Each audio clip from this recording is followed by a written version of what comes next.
हमारे हृदय को ही क्यों, पूरे गोकुल प्रदेश को शांति प्रदान करेगा जे। जन जन का हृदय भयमुक्त होगा। अत्याचारियों को सबक सिखा के पूरे गोकुल राज्य में प्रेम और शांति का राज स्थापित करेगा हमारा लल्ला। हाँ? अरे शेखर बचाओ कोई, शेखर भागो यहाँ से। तो फिर शीघ्र ही मुझे नहला दो मैया, ताकि मैं अपना कार्य प्रारंभ कर पाऊँ। तू मुझे टुकुर टुकुर देखता है, मैं अपने सारे कार्य भूल जाती हूँ। ऐसे तो तुम्हारी दृष्टि लग जाएगी लल्ला को। भला लल्ला को उसकी मैया की दृष्टि लगती है कभी? नीलमणि जे जल रहे हैं तेरी मेरी जोड़ी देख के। अच्छा? हाँ नहीं तो क्या हुआ मेरे लल्ला को?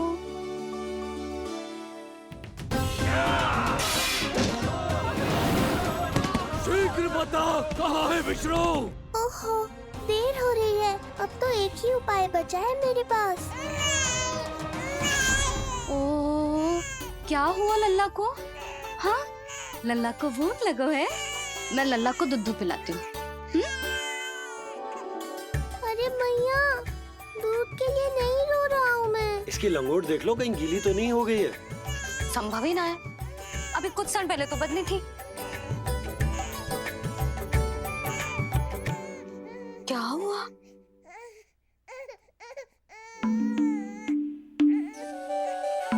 कभी कभी पति की बात भी मान लिया करो। अब एक बार सही होने से ना फूलो मत। लल्ला के मन की बात उसकी मैया को ही पता होती है, और इस समय मेरे लल्ला को नहानो है ना लल्ला? हाँ मैया, बस अब शीघ्र ही मुझे नहला दो, बाकी सब मैं संभाल लूंगा।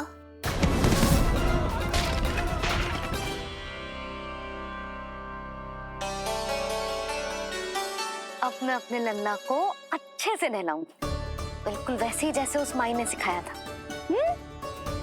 मैया, आपको नहीं पता कि आपका ये निर्णय कितने निर्दोष प्राणियों की रक्षा करने वाला है, क्योंकि आपका लल्ला एक अद्भुत लीला करने वाला है।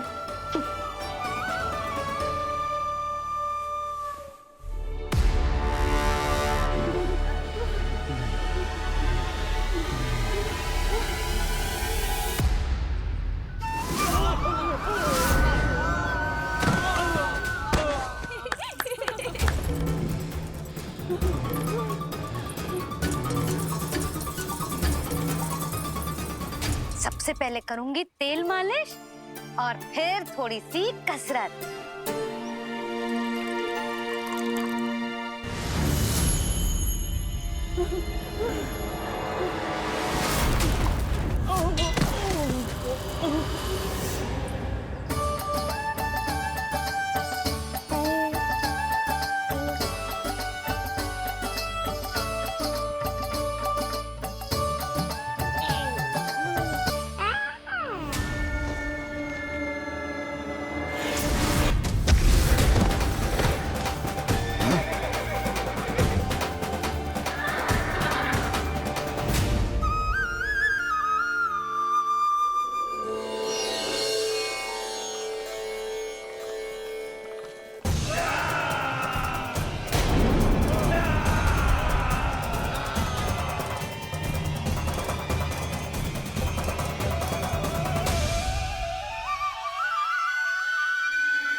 अब लगेगो लल्ला को चिपचिपा उपटन।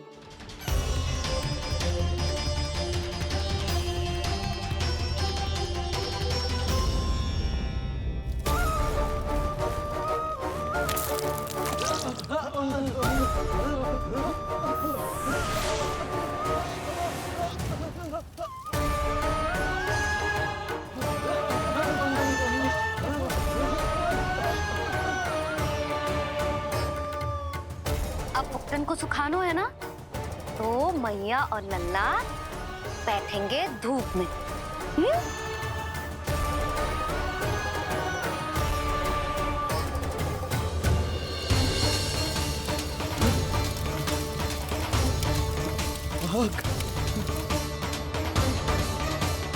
ये हुई ना बात। थोड़ी गर्मी का अनुभव करना भी आवश्यक होता है मैया।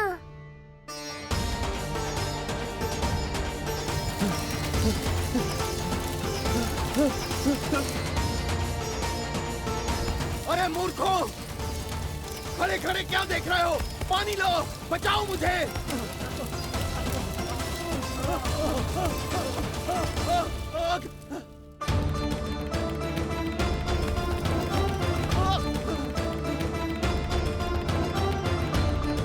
बस बस हो गयो लल्ला, केवल नहाना बाकी है। परम पराक्रमी महाराज कंस का सेनापति हूं मैं। अभी विष्णु भी मुझे रोक नहीं सकता।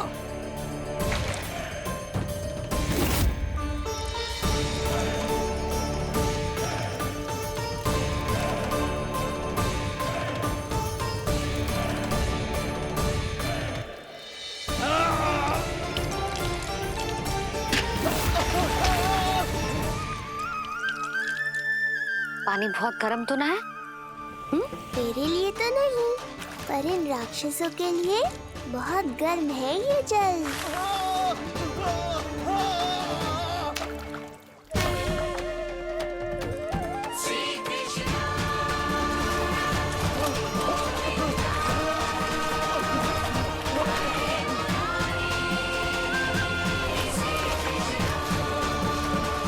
ये कैसी माया है?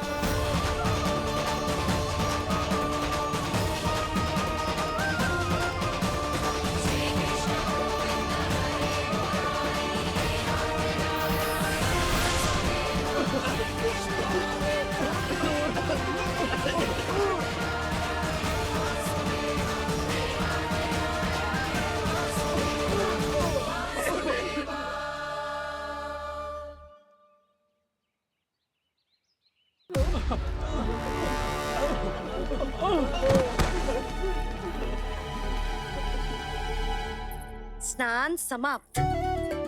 हो गई तेरी छुट्टी है नीलमणि? राक्षसों की भी छुट्टी हो गई मैया, और गांव वालों को उनसे मुक्ति भी मिल गई। पर अब मैं थक गया हूँ और भूख भी बहुत लगी है। अच्छा लल्ला, जब मैं दूध पिला रही थी तो पीना ना था, और अब बिलक बिलक के रो है। यशोदा, नीलमणि दिखतो तो मेरे समान है, किंतु इसके नखरे तुम्हारे जैसे। पंडित जी आइए। मैं तो पंडित जी के बारे में बताने आया था, लल्ला के सृष्टि पूजन के बारे में कुछ। अब तो जी 6 दिवस का हो जाएगा।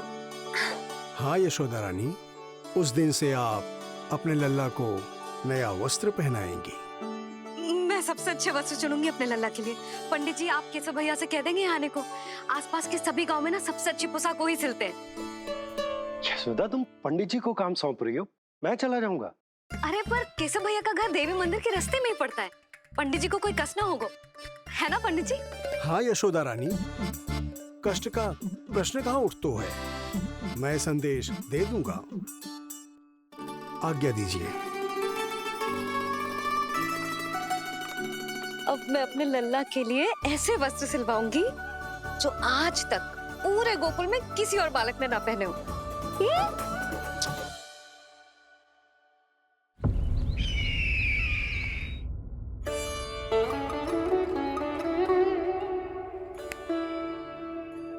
ये क्या है देवकी?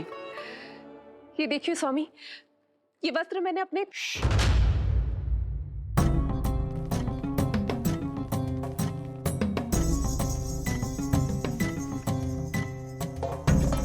ध्यान रखिए देवकी, यहाँ की वायु भी कंस की गुप्तचर है।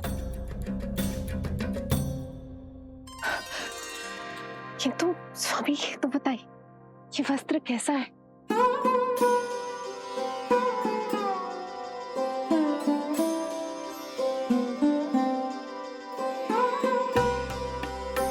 ये वस्त्र नहीं,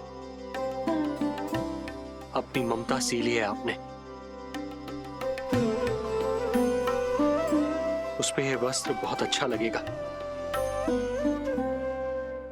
आप समझ क्यों ना रहो केशव भैया, बस वही वस्त्र दिखाना जो मेरे लल्ला पे सबसे अच्छे लगे। हाँ ये देखिए,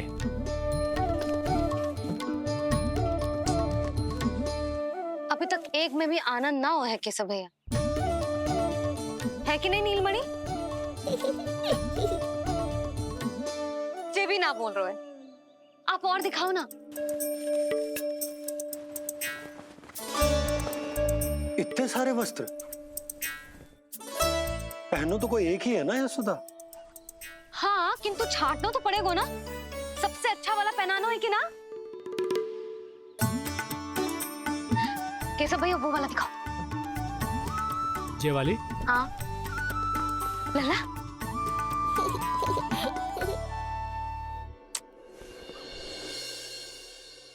हर माँ की इच्छा होती है कि वो अपने पुत्र को षष्ठी उत्सव के दिन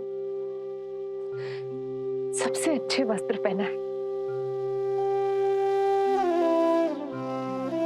किंतु क्या ये वस्त्र उसके नाप का है? हमें तो ये भी नहीं पता कि वो कितना बड़ा हो गया, कैसा दिखता है।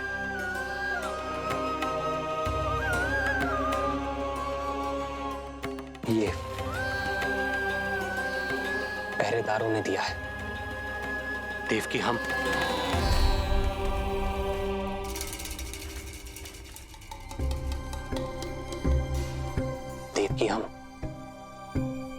बंदी गृह में नहीं है, किंतु सच तो यही है, हम कंस के बंदी हैं।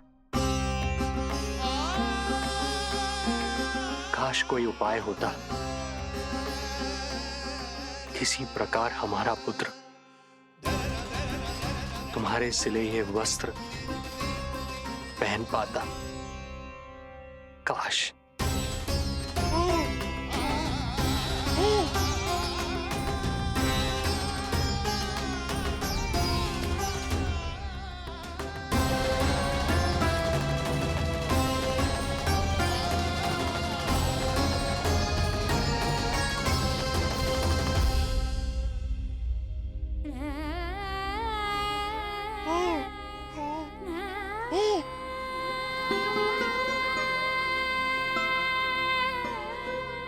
ओम श्री विष्णवे नमः।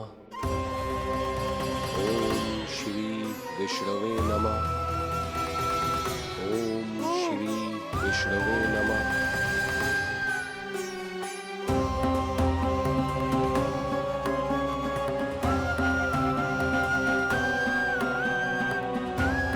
हमें तो ये भी नहीं पता कि वो कितना बड़ा हो गया, कैसा दिखता है।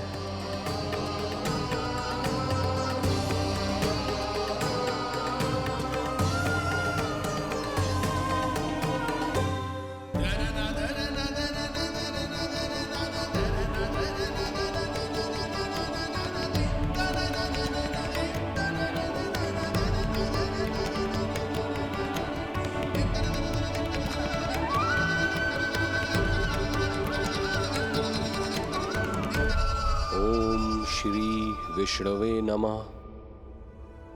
ओम श्री विष्णवे नमः।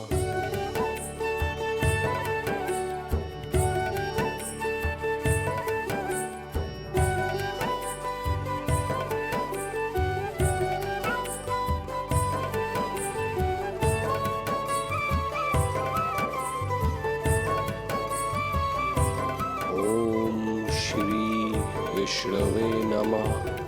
ओम श्री विष्णवे नमः।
लल्ला जी अच्छी लगी?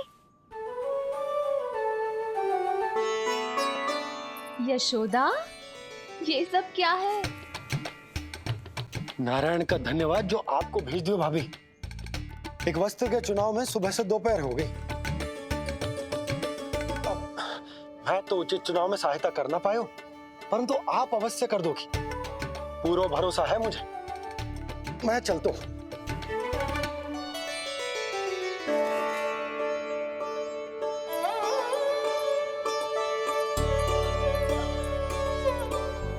मैं क्या करूं जीजी? कोई वस्त्र मिलना भी तो चाहिए ना, जो मेरे नीलमणि के योग्य हो। समस्या तो गंभीर है। किंतु महारानी जी, इससे अच्छे वस्त्र आपको पूरे मथुरा मंडल में और कहीं नहीं मिलेंगे। चिंता की कोई बात नहीं है, हम ऐसे वस्त्र ढूंढेंगे जो हमारे राजकुमार को बहुत अच्छे लगे, है ना नीलमणि?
इसी के नाप का है।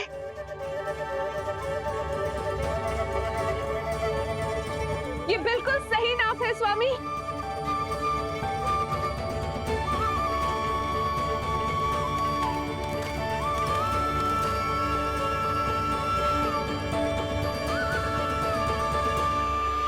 बोलो पुत्र, कैसे लगे ये वस्त्र?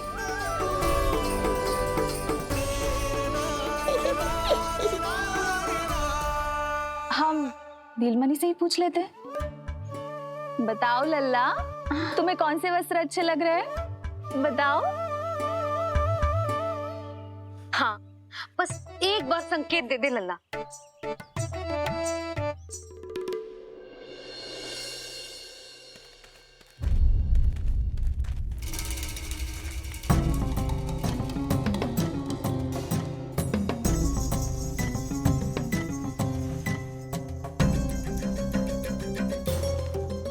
हमारी एक टुकड़ी घायल अवस्था में वापस आ चुकी है। अवश्य ही कुछ बुरा हुआ है उनके साथ। तुम दोनों सतर्क रहना, हमारे कंस महाराज कभी भी आ सकते हैं।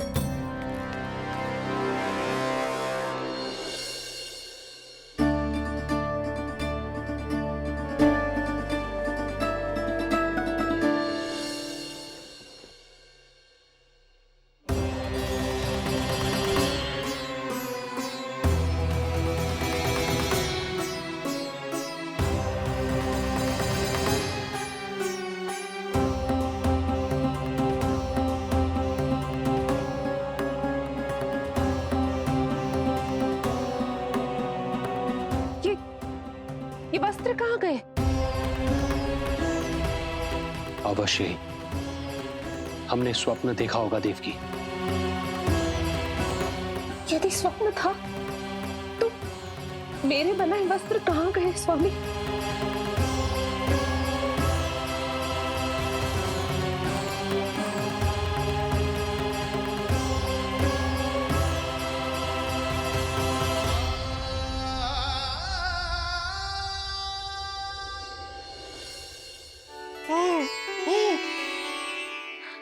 ये देखो, लग तो है इसने स्वयं ही अपना वस्त्र चुन लियो है। जे वाला दिखाइए। कौन सा? जे वाला? हाँ, जे वाला।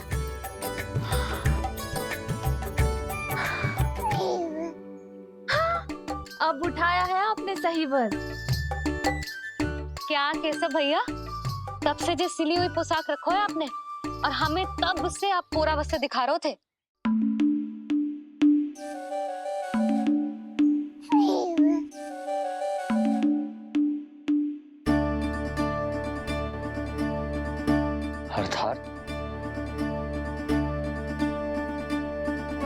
अर्थात हमारा पुत्र हमारे पास ना होकर भी हमारे साथ ही है।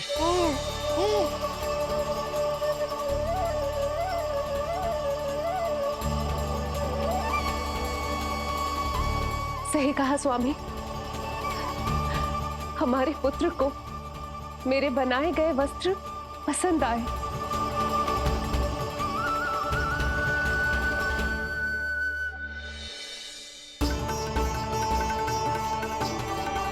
और उसने हमारी भेंट स्वीकार कर ली।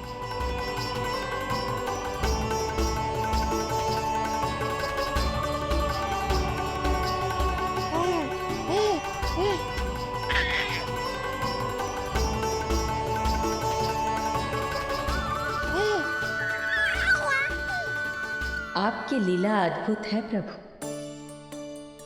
ये लीला मेरी नहीं देवी, मां की ममता की है। मुझे तो बस अपने कर्तव्य का भान है। दो माओं का पुत्र होने के नाते मैं उन दोनों में से किसी की भी इच्छा को अनदेखा नहीं कर सकता। मैं वरदान देता हूं कि यदि अब से कोई भी मेरी मूर्ति को अपना पुत्र समझकर अपने घर में पालेगा, तो मैं स्वयं उस घर में उनका पुत्र बनकर निवास करूंगा और लड्डू गोपाल कहलाऊंगा।